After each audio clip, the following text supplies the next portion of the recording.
નમસ્કાર ખેડૂત મિત્રો, વિશ્વાસ એગ્રો એજન્સી રાણપુર ખેતી માહિતીની યુટ્યુબ ચેનલમાં ધુડાભાઈ સર્વ ખેડૂત મિત્રોનું હાર્દિક સ્વાગત કરું છું. આજે અમે નાગડકા મુકામે રામજી મંદિરે માન્ય શ્રી મનુભાઈ નાગભાઈ ખાચરને મળવા આવેલા છીએ. એમણે આના આગળના વર્ષે રાજા અને શ્રી બંનેનું 30-30 પેકેટનું વાવેતર કરેલું હતું. રાજાનો 1 થેલો 30 પેકેટ અને શ્રીનો 1 થેલો 30 પેકેટ. આના આગળના વર્ષે આ બંને બિયારણની ખૂબ જ તાણ હતી, છતાં પણ મનુભાઈને આડોવળું સેટિંગ કરી અને આપણે બિયારણ આપેલું હતું અને મનુભાઈએ બંને 30-30 પેકેટનું વાવેતર કરેલું છે. તો આજે એમનો અભિપ્રાય લેવા માટે વિશ્વાસ એગ્રો એજન્સી ધુડાભાઈ તથા નિજવડ સીડ્સમાંથી હિતેશભાઈ બારૈયા ઉપસ્થિત થયા છે. તો આપણે બાપુને પૂછે કે બાપુ, આ બિયારણ તમે આમ તો નાગડકા ગામના આમ તો જૂના ડેલિગેટ કહેવાય છે કે મનુભાઈ એટલે કે ડેલિગેટ મનુભા તરીકે ઓળખાય છે. એટલે તમે જે આ બિયારણ શ્રી અને રાજા એ બંનેનું તમે વાવેતર કરેલું છે, તો બંને બિયારણ વિશે તમારું શું કહેવું છે બાપુ? બંને બે બિયારણ બહુ સારા છે. રાજા બહુ સારું અને શેરી બહુ સારું. શેરી આપણે મીટિંગ કરી હતા જ ને બધા, બહુ સારું હતું. આ પાદરની વાડેમાં જ આપણું રાજા હતું. 25-30 મણીઓ વીકો લીધો. 30 મણ. અચ્છા, 30 મણ ને આજુબાજુ ઉતારો આવ્યો. અને શેરી બિયારણ વિશે આપણે ઘણા આના ખેડૂતો આપણે ઘણા બધા ખેડૂત મિત્રોને બતાવ્યું હતું. એમાં આપણે એક નવી કહેવત પણ આપેલી હતી કે ઘણા બધા ખેડૂત મિત્રો તમે કે ધુડાભાઈ 2 શબ્દો કહો. મેં ખાલી ખેતર જોઈને એવું કીધું કે આ ખેતર જોઈ અને બાપુની ખેતી જોઈને મને એવું લાગે છે કે જે ખેતી પટેલની એ કહેવત ખોટી, અને આજે ખેતર જોતા મને એવું લાગે છે, દિલથી હું એવું બોલ્યો હતો કે આ ખેતી ખાચરની ગણાય. અને ઉતારો જે 25-30 મણીઓ ઉતારો આવ્યો, છતાં પણ દિવાળીએ નીકળી અને ઘઉં, ચણા, જીરું અને ચણાનું વાવેતર પણ થયું. અને અહીંયા પાદરમાં એમને જે રાજા બિયારણ હતું, જો કે રાજાની ભયંકર શોર્ટેજ હતી અને કાળો બજારનું બોલતો, પણ બાપુ અરે રાજા બિયારણ ખ્યાલ છે તે પણ છતાં પણ આપણે આપ્યું. ટૂંકમાં આ બંને બિયારણનું વાવેતર કરે એવા બિયારણ છે. જો તમારે કપાસ દિવાળી પહેલા કાઢી નાખવો હોય તો બાપુ શ્રી બિયારણનું વાવેતર કરાય, ને કપાસ ઉભો રાખવો હોય લાંબા ગાળા હાટું તો રાજા બિયારણનું વાવેતર કરાય. તો તમે શ્રી કાઢી અને પછી તમે જીરું અને ચણાનું વાવેતર કરેલું. અને રાજા પણ સારું હતું, બહુ સારું હતું. બધા જોયેલું અહીંયા પાદરમાં જ હતું. મેં ભાઈ મીટિંગ માં જ કીધું. તો બીજા ખેડૂત મિત્રોને કઈ કેવું છે? જોયું? તમે 2 શબ્દો કહો. તમે હાજરમાં હતા ને બાપુ મીટિંગમાં?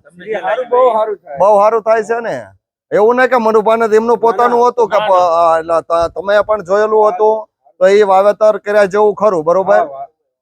તો ખેડૂત મિત્રો, જો તમારે અગાઉ વાવેતર કરવું હોય અથવા તો વહેલી પાકતી જાત વાવી હોય તો શીરી કપાસનું વાવેતર કરી શકાય. અને મધ્યમ કે લાંબા ગાળા સુધી ઉભું રાખવું હોય તો રાજા કપાસ. એટલે ટૂંકમાં બંને બિયારણ મનુભા વાવે જેવા ખરા, બરોબર ને? તો તમે બીજા ખેડૂત મિત્રોને શું સંદેશો આપવા માંગો છો? તમે આ ગામના આપણે શું કહે મનુભા ડેલિગેટ તરીકે ઓળખાય છે કે ઘણા બધા ખેડૂત મિત્રો એમ પૂછે ભલામણ જ કરી આપણે આજ વવાય. એટલે શીરી કે રાજા? શીરી અને રાજા બે. ઉભું રાખવું હોય તો રાજા, અને શીરી. તો ખેડૂત મિત્રો, જે મનુભાઈએ જે માહિતી જીલુભાઈ વાવે છે, ઘણા બધા ખેડૂત મિત્રો રાજા બિયારણ કેવું થાય છે? સારું થાય છે ને? છત્રીની ગાળીએ તો એ કેમ લાગ્યું તમને? સારું થાય છે ને? તો બીજા ખેડૂત મિત્રોને પણ છત્રીની ગાળીમાં ભલામણ કરો કે ભાઈ આ બિયારણ વાવવાથી ઘણો બધો ફાયદો થાય. ટૂંકમાં કંપની જૂની છે, એનું બિયારણ પણ સારું છે. એટલે ટાઈમે બિયારણ મળતા નથી, એટલે આપણે અગાઉથી પ્લાનિંગ કરીએ કે ભાઈ જે ખેડૂત જે વેપારી પાસેથી તમે ખરીદી કરતા હોય એની પાસેથી ખરીદી કરી શકો છો. એવું નથી ભાઈ વિશ્વાસ એગ્રો એજન્સી ધુડાભાઈ પાસેથી લેવું.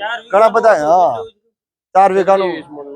અચ્છા, 27 માં છત્રીની ગાળી. તો હવે પછીનો નવો કોન્સેપ્ટ તમે કીધું એમ છત્રી. છત્રીની ગાળીમાં ઘણો બધો ફાયદો થાય. ઉતાવળું નંબર ઓફ છોડની સંખ્યા વધે, પણ હજુ સુધી આપણા એરિયામાં ખેડૂત મિત્રો તૈયાર થતા નથી કે ભાઈ ટ્રેક્ટરના સાધનોની તકલીફ પડે છે, વચ્ચે ઢૂંઢવામાં તકલીફ પડે, એટલે ખેડૂત મિત્રો માનતા નથી. પણ જેમ તમે નંબર ઓફ છોડવા વધે, ઉત્પાદન બાપુ વધે, હવે ખેડૂત ધીમે ધીમે છત્રીની ગાળીમાં ઉતાવળા બિયારણનું પણ વાવેતર કરતા થયા છે. તો સર્વ ખેડૂત મિત્રોને વિશ્વાસ એગ્રો એજન્સી વતી તથા નિજવડ સીડ્સ પ્રાઇવેટ લિમિટેડ વતી રાજા અને શ્રીનું વાવેતર કરવા માટે ભલામણ કરું છું. અને ભવિષ્યમાં તમે આ બંને બિયારણ વાવો. તમારે જો ઊભું રાખવું હોય તો રાજા, અહીંયા કહે છે કે રાજા કે વધુ ઝીંડવા મજબૂત છોડ, રાજા કપાસનો નથી કોઈ તોડ, એટલે રાજા કહેવાય. બીજા બધા એ શું કહેવાય, પ્યાદા કહેવાય કે સૈનિક કહેવાય. રાજા એ રાજા કહેવાય. આમ કેમ ડેલિગેટ એટલે ડેલિગેટ એમ. હા, એમાં મનુભા જે વાવે એમાં કઈ ખોટું નથી હોતું. બાપુએ કઈ વખતે કીધું કે મારે રાજા લેવું છે, અને થયું સારું. શીરી બિયારણ પણ સારું થયું, એટલે ટૂંકમાં બંને બિયારણ સારા છે. તો અમે પછી આપણે નવી માહિતી એકઠી કરીએ ત્યાં સુધી ખેડૂત મિત્રો રજા આપો. આ ઉપરાંત સાહેબ પણ ઉપસ્થિત છે. સાહેબ, તમારે કઈ કહેવું છે? 2 મિનિટ કઈ. આપણે બે વેરાયટી વિશે વાત કરી કે એક શીરી, જે ખેડૂતોને શિયાળુ પાક કરવો છે, અચ્છા, એ શીરી બિયારણ વાવેતર કરો. એમાં ખાસિયત થોડીક વાત કહી દઉં કે એક તો વહેલી પાકતી છે, એટલે તમારે પહેલી 2 થી 3 વીણીમાં 70 થી 80% ઉત્પાદન આપણને મળી જાય, એટલે આપણે ઓછા ખર્ચે વધુ ઉત્પાદન મળશે. બીજું કે એમાં જે આપણે સુસ્યા જેવા જ લાગે, એકદમ રૂવાટી વાળું પાન છે, એટલે તમારે થ્રિપ્સ, લીલી પોપટી, સફેદ માખી સૌથી ઓછી નહીવત પ્રમાણમાં કે ઈ પ્રમાણમાં લાગશે, એટલે તમારે દવા પણ ઓછી છાંટવી પડશે.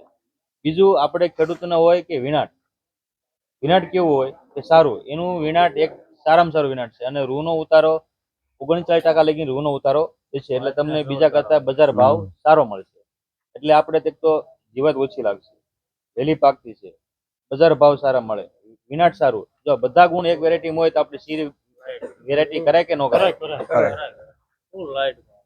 તો કોઈ પણ જમીન વાવવાની. બીજું આપણે એક વાત કરી રાજા વિશે. જેને જમીન સારી છે અથવા જેને લાંબો ટાઈમ સુધી કપાસ ઉભો રાખવો છે, એ રાજા વેરાયટી વાવો. રાજા જેવું નામ એવા જ એના ગુણ છે.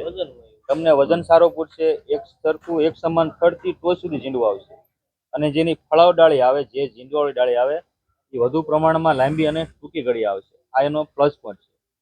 ઉભા મૂળની વેરાયટી છે, ઉભરો છોડ થાય છે, એટલે શીરી અને રાજા વેરાયટી વાવો એવી થોડીક હું આશા રાખું. તો સાહેબે અને મનુભાઈએ જે આપણને માહિતી આપી છે એ ખરેખર ખેડૂત મિત્રોને ઉપયોગી થશે. અમે તમે ગમે તે બિયારણની પસંદગી કરી શકો, અને આવતા વર્ષે કોટનનો ભાવ પણ સારો રહેવાનો છે. અને મેં જે કહેવત કીધી એમ કે મનુભાનું ખેતર જોતા એવું લાગ્યું કે ખેતી પટેલની નહીં પણ ખેતી ખાચરની. એ સાથે આજનો વિડીયો આપણે પૂરો કરીએ. આવજો, આભાર. એક ફોટો પાડી લેજો અને ફોટો પાડી લેજો.